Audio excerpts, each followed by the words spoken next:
जितना अधिक हो गहरा कुआं उतना मीठा जल मिलता है। कर्म करोगे अच्छा वाला तो अच्छा वाला फल मिलता है। नमस्ते, मैं हूं आरजे कार्तिक। एक बड़ी छोटी सी कहानी जो कर्म के नियम को समझाती है। एक गांव में किसान रहता था। किसान और उसकी पत्नी, जिन्हें एक संतान की प्राप्ति हुई। जो बच्चा 5-6 साल का हुआ तब किसान की पत्नी की मृत्यु हो गई।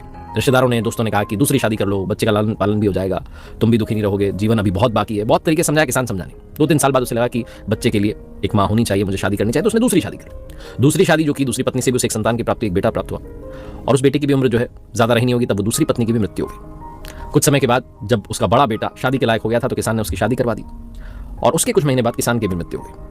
अब घर में भैया भाभी थे और वो छोटा भाई था, सौतेली माता से जो जन्मा था। भैया भाभी उसका वैसे तो ख्याल रखते थे, लेकिन मन में कहीं ना कहीं वो टीस रहती थी कि तो सौतेली माता का बेटा।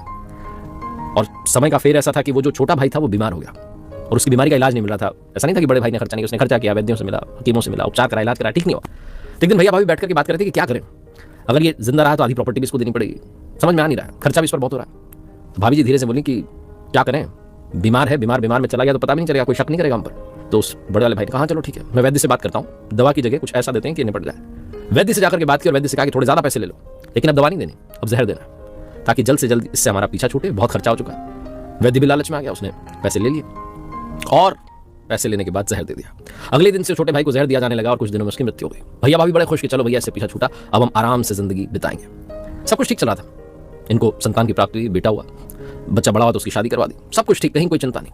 लेकिन कुछ समय बाद इनका जो बेटा था वो बीमार रहने लगा। उसकी पत्नी से ये दुख दर्द देखा नहीं जा रहा था कि मेरा पति इतना बीमार रहता है। कुछ समय में उसकी हार्ट अटैक की वजह से मृत्यु हो गई। घर में मातम छाया हुआ था, हर पल दुख, शोक, पीड़ा, ये सब था।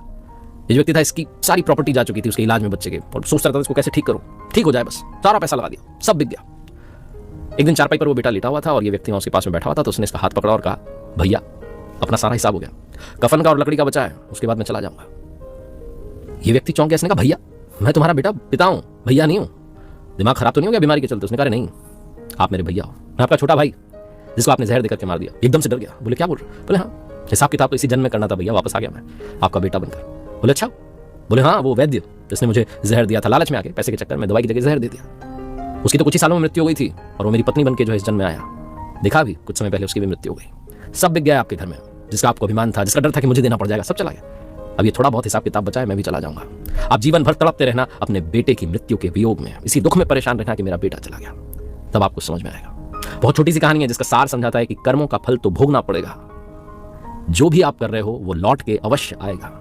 बस इसी बात को अगर ध्यान में रख ली, लॉ ऑफ कर्मा याद रख लिया, तो जीवन सुधर जाएगा। आज से, अभी से अपने कर्मों को सुधारना शुरू कीजिए। एक बार फिर से वही बात जो अक्सर आपसे कहता हूं, कर दिखाओ कुछ ऐसा कि दुनिया करना चाहे आपके जैसा।